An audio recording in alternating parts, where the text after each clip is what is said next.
¿Quiénes son los de la fe en Jesús? ¿O solo Jesús usted los ha visto? ¿O quizá conoce a alguien que visita o son visitados por estos sectarios de la fe en Jesús? También se les conoce bajo el nombre de pentecostales unicitarios, pentecostales del nombre de Jesús, pentecostales apostólicos, o simplemente solo Jesús. Y los de la fe en Jesús, este último apelativo está fundado en la doctrina cuando se separaron de la secta La Luz del Mundo, por eso comparten creencias y dogmas de hombres. Ellos niegan la doctrina de la Trinidad, o sea la existencia de tres personas en la unidad de un solo Dios, coexistentes, coeternas y coiguales.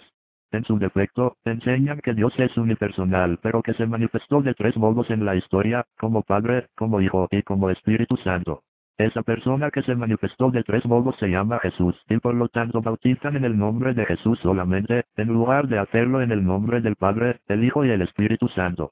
Al negar la pluralidad de personas en la deidad, van en contra toda la enseñanza bíblica, la cual establece que Padre, Hijo y Espíritu Santo son personas distintas, no la misma y única persona.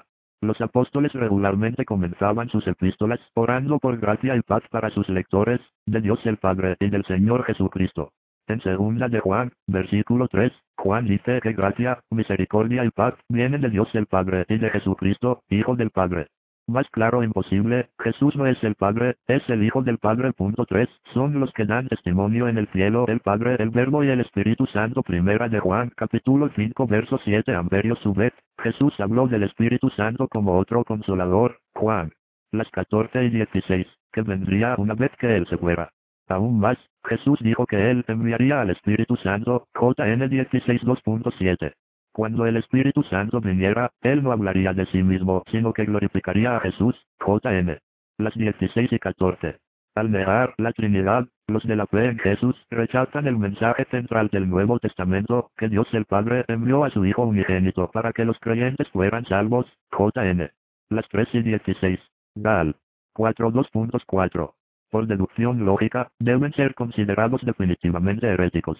Claro que puede haber entre ellos algunos cristianos genuinos que se encuentren confundidos debido a que la herejía modalista es una de las más confusas e internamente contradictorias en existencia.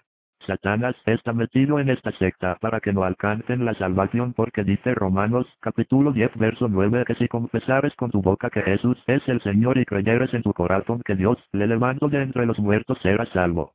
Ponga atención porque dice que hay que creer que fue el Padre quien levantó a Jesús de entre los muertos.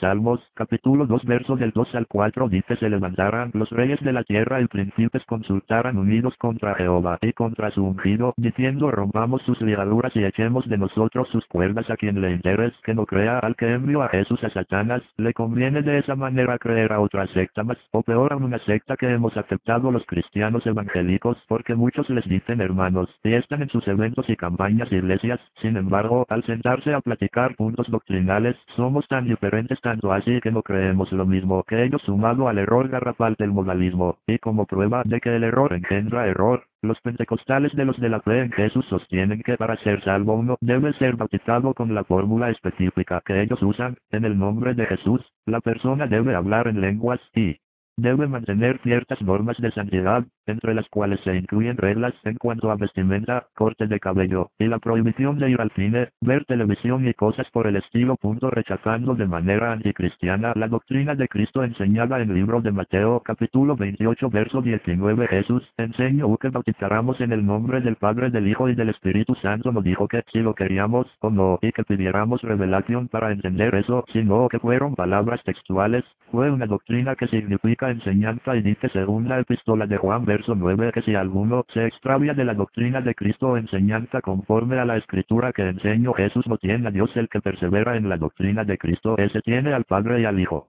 Se sobreentiende que los de la fe en Jesús se quedaron sin Jehová. El legalismo ejerce una presión tremenda sobre los miembros de las iglesias, lo que, sumado al conocido abuso de autoridad y control por parte de los pastores, produce a la larga personas y familias destrozadas. Rafael Rodríguez dejó a su mujer, y ahora está con una que en edad podría ser su hija. Lo que acá declaramos se puede ver en los hechos de ellos. Si usted, amigo lector, pertenece a una iglesia de estas, le advertimos que no está en una iglesia cristiana, sino en una secta de carácter nocivo desde todo punto de vista.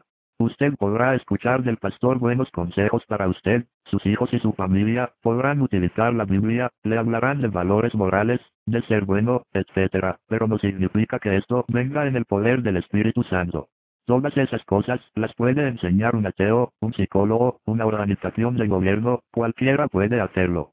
Apocalipsis dice que al final en la Nueva Jerusalén en capítulo 22 verso 1 que hay dos tronos, y un río que sale de vida que sale del trono de Dios, y del Cordero los de la fe en Jesús, si llegaran a ver al cielo no se quedarán con el Padre porque estará en la Nueva Jerusalén con su Hijo amado. Dicen ellos que la palabra Trinidad no está en la Biblia, por eso no la usan, y nos dicen herejes, y porque ellos usan la palabra Biblia, y esa palabra no está en la Escritura, solo es una sutileza que ellos usan para confundir al cristiano evangélico y a los inconversos. El apóstol Pablo. El apóstol Pedro y todas las cartas del Nuevo Testamento comienzan y terminan saludando en el nombre del Padre, Hijo y Espíritu Santo. Lea la Biblia y se dará cuenta, salga de esa secta satánica. Podrá decir, pero esas iglesias hacen milagros de sanidad, liberación, etc. Es por ahí se cumplirá las palabras de Jesucristo que dijo que muchos en su nombre echarían fuera demonios, profetizaban y predicaban entre otras cosas. Pero él les dirá, apartados de mí, malditos hacedores de maldad, que no los conozco, porque lo hicieron solo en el nombre de Jesús, pero no siguieron la doctrina de Cristo. En el bautismo de Jesús 3 dieron testimonio, la voz en el cielo, el Padre, el Hijo ahí presente, y el Espíritu Santo tomó forma corporal de paloma. Sería estúpido pensar que Jesús se habló a sí mismo como un ventrílocuo. Esto es lo que Satanás les hace creer a ellos, y de esa manera tan siquiera en su imaginación crucificó a Dios mismo en una cruz. Pero la Biblia afirma que cuando Jesús estaba crucificado al momento de expirar, dijo: Padre, en tus manos encomiendo mi espíritu. En la muerte de Esteban antes de morir, estaban afirmó ver al Padre y a Jesucristo sentado a la diestra del Padre. Reprendamos al diablo y sus enseñanzas destructivas. Pablo, instruyendo a Timoteo sobre los falsos maestros y sus doctrinas, 2 Tim. 2, nos previene sobre los utensilios de oro y de plata, y otros de madera y de barro para usos viles. 2 tipos de utensilios, para honra y para deshonra. La distinción entre los verdaderos maestros de la palabra y los falsos maestros es clarísima aquí. Unos traen honor a Cristo. Los otros traen vergüenza. Son maestros sin valor, como la madera y el barro. No importa que tan populares sean, la madera y el barro no pasarán la prueba del fuego. Si usted es un cristiano verdadero, y todos esos ataques contra la Trinidad, la doctrina del bautismo con la fórmula correcta y todo lo demás le suenan como lo que son, barro y madera, sepárese de esos falsos maestros, y busque una iglesia de sana doctrina. Si alguno se limpia de estas cosas, será instrumento de honra, santificado, útil al Señor, y dispuesto para toda buena obra. 2 Timoteo las 2:21. Y recuerde que Satanás se viste como ángel de luz, pero no resiste a la Escritura porque por medio de ella descubrimos sus maquinaciones. Dios le bendiga. Yo he entendido que una de las razones de la polémica es porque usted bautiza solo en nombre de Jesucristo. ¿Hay alguna razón para esto? Sí, hermano. ¿Me puede explicar un poquito para la gente? ¿Cómo no? Para mí, la verdad es que cuando yo conocí la palabra del Señor, la conocí en una iglesia pentecostal libre.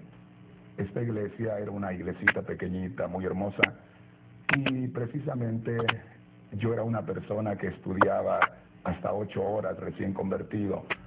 Y en esos lapsos de estudio yo pude encontrar aparentemente 2 formas de bautizarse. Entonces pregunté a mi pastor. ¿Y cuáles son cuando usted encontró estas formas, cuáles eran las formas? Por ejemplo, encontré en Mateo 28:19, donde hay una invitación, o podríamos decir un mandamiento del Señor a sus discípulos, donde dice: vayan y bauticen en el nombre del Padre, del Hijo y del Espíritu Santo. Pero luego en el libro de los Hechos de los Apóstoles, en Hechos 2:38, encontramos que dice el apóstol Pedro a aquellos judíos que habían recibido la palabra del Evangelio: arrepiéntanse y bautícense en el nombre de Jesucristo. Entonces ahí había una pregunta que yo quería que se me contestara estando recién convertido. Fue ahí cuando le pregunté a mi pastor sobre esto, y él me dijo algo que se quedó muy grabado en mi corazón. Lo que él me dijo fue esto: te voy a ser honesto, hay un grupo pequeño el cual bautiza así como Hechos 2:38, y le digo yo: bueno, pero yo quiero saber dónde debo de estar. Yo quiero saber dónde está la verdad, porque yo aquí me confundo en estas dos cosas. Y yo creo que la respuesta de mi pastor fue lo que hizo que mi camino viera para donde estoy. Porque él me dijo, ese grupo está en lo correcto. Y yo le dije, ¿y por qué no lo hacemos así aquí? Y él me dijo, porque yo no puedo cambiar la organización, y es algo que tú no puedes entender ahora. Y de ahí fue que yo tuve que dejar ese lugar apenas recién convertido, y fue como conocí esta forma de enseñar o esta forma de aprender.